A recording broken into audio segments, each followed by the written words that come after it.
In today's video, we're showing you behind the scenes of how we go from 3D scanning this original part to CAD to a 3D printed prototype to a production ready SLS 3D printed nylon part. What's up guys, it's Tyler with Reversion Raceworks and we're back on the C4 Corvette.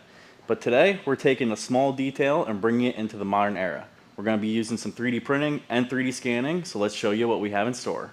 We're taking the factory belt molding trim from tune port injection and we're 3D scanning it, reverse engineering it, and modifying it to say turbocharged injection. Because, well, it's 2025 and these cars deserve some boost.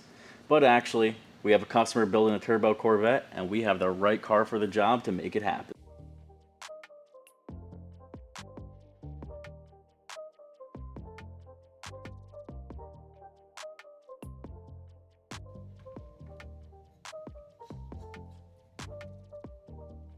This original trim is pretty cool for its time. It's really highlighting the advancements of multi-port fuel injection that the Corvette had in that era. Now that we're going with a more modern turbocharged setup, it doesn't really apply anymore. So, first step, let's digitize it. So what do we mean by digitize it? This means we're going to take the original part and gather all the geometry with our 3D scanner. Now there's a ton of scanners on the market, so how do you pick the right one? Because you could use your cell phone, which kind of sucks for small parts like this, all the way up to a super expensive laser-based scanner where you'd probably have to take out a mortgage just to afford the damn thing. That's where the Peel 3 comes in handy, because it fits that niche where it's very affordable and you're getting phenomenal technology and software for the price. And the best part of it, you could buy it from us. But that's enough of our sales pitch. Let's get back to the part itself.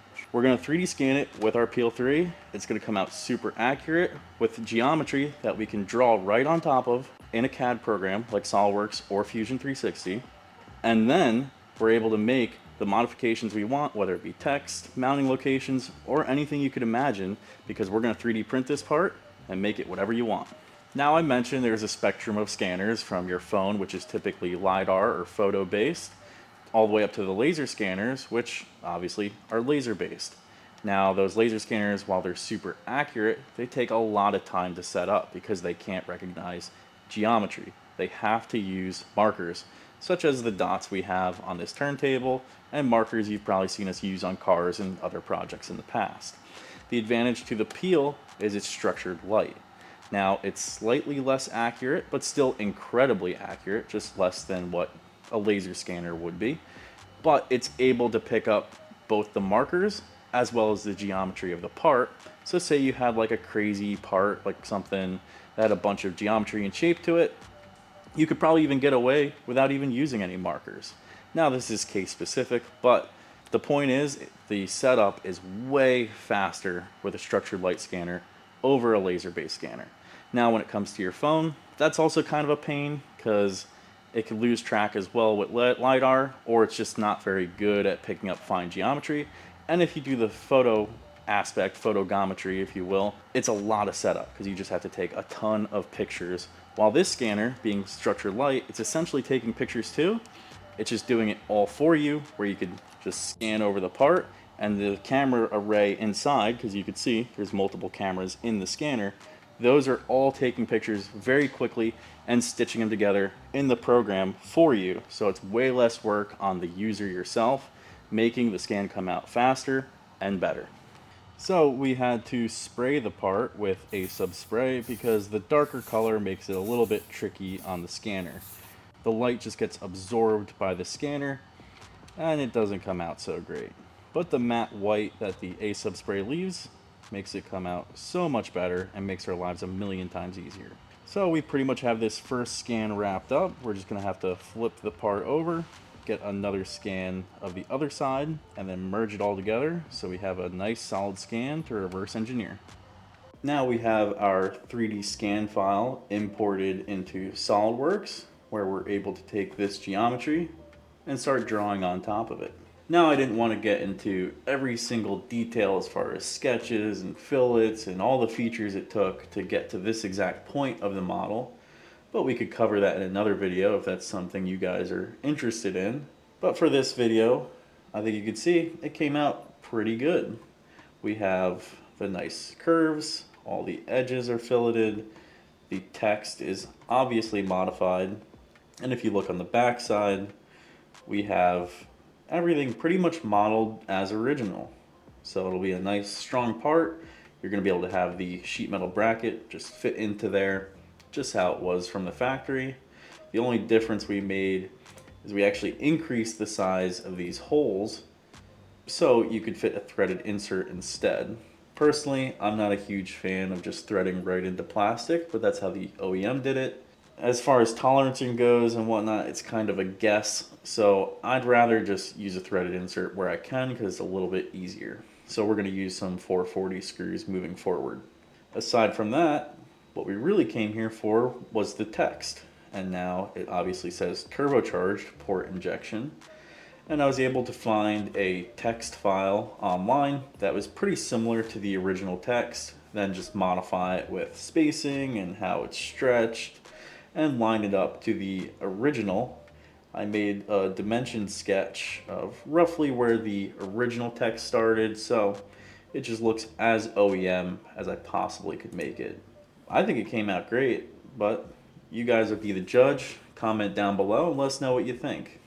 Now please excuse while it's a little bit sloppy to look at, but it's for good reason. I now have the 3D scanned overlaid to the model that we had drawn. There's a couple things you really want to look for when you're doing this type of work.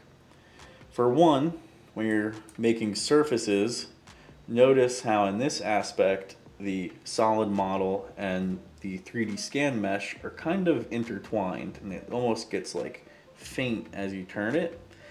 That's a great sign because that means the program can't really tell which surface is on top and which one's on the bottom, which means you have it pretty much perfect because you're getting into the real nitty-gritty of tolerancing then. So if you have any complex curves like these edges, it's a good spot to just kind of double check yourself and make sure you got it right. Another thing worth noting is when you just look at the part head on, I'm sure you could see it's a little bit wavy. So obviously we don't want to model in that warp and start with a warped part. So that's where it gets a little tricky with reverse engineering because you got to pick what do you want straight, what is an actual feature, and really do your best judgment because I don't think GM intended that to be wavy. I think that's a little more indicative of the 40 years it's been in the elements, more likely. And now with the solid body, you can see everything's nice and flat on the top and bottom. And when you look over on the back side, even this face is perfectly flat. So obviously I can't take the scan 100% verbatim because then it would never be flat.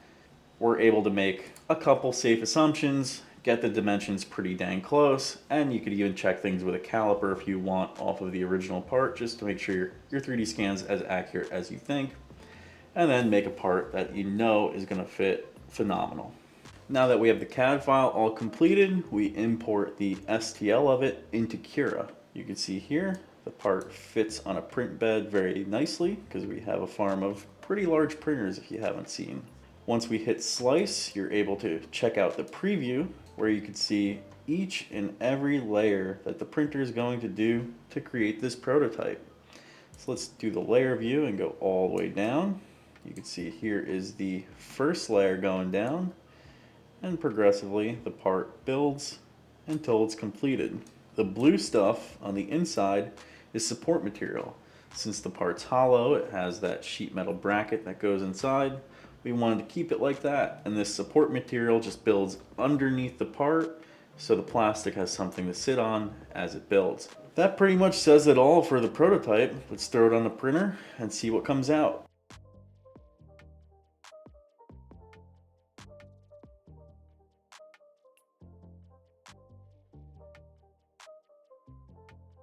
And just like that, we have a PLA printed prototype.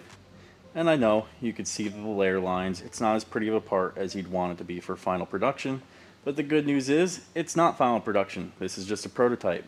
I would also definitely heavily recommend you do not use this material in an end-use situation because it's not going to hold up to the UV, it's not going to hold up to the heat, and you'll just have a mess on your hands using this on exterior car parts. And you shouldn't even use it for interior uses. but that's a topic for another video. For our purposes, we were able to make a prototype very quickly, where we could just lay it onto the part, see how everything lines up and looks, and to me, it looks pretty great, so let's move on to final production. And just like that, we have our final production SLS part. And if you ask me, it looks a hell of a lot better than the prototype FDM part we did, because it's a much different 3D print technology. Instead of going layer by layer, SLS stands for selective laser sintering. So you have a little laser that's going around drawing out the part in a bed of powder. So aside from it looking way better, the material properties over PLA are way different. This is going to be based on a nylon 12, so it's going to be just like the original. It's going to be a similar type grade nylon, so it's going to last for years to come. The weather won't affect it, it won't warp, it's not going to fall apart in the sun, and the UV will be totally fine. When it comes to exterior parts, this is the material you want to run.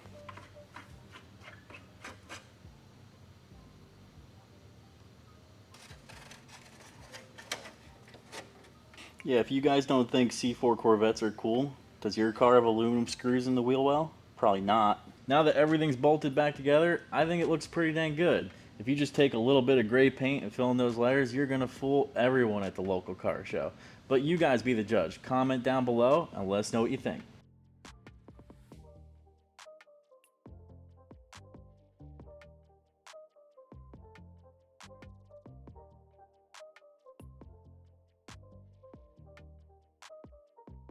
Well, that about wraps everything up for today. I hope you like the new video style of going from concept to finished part all in one go. We'll definitely be doing some more of these. If you haven't seen already, we got a new Suburban shirt, so support the channel, check out our other build series. You guys know what to do.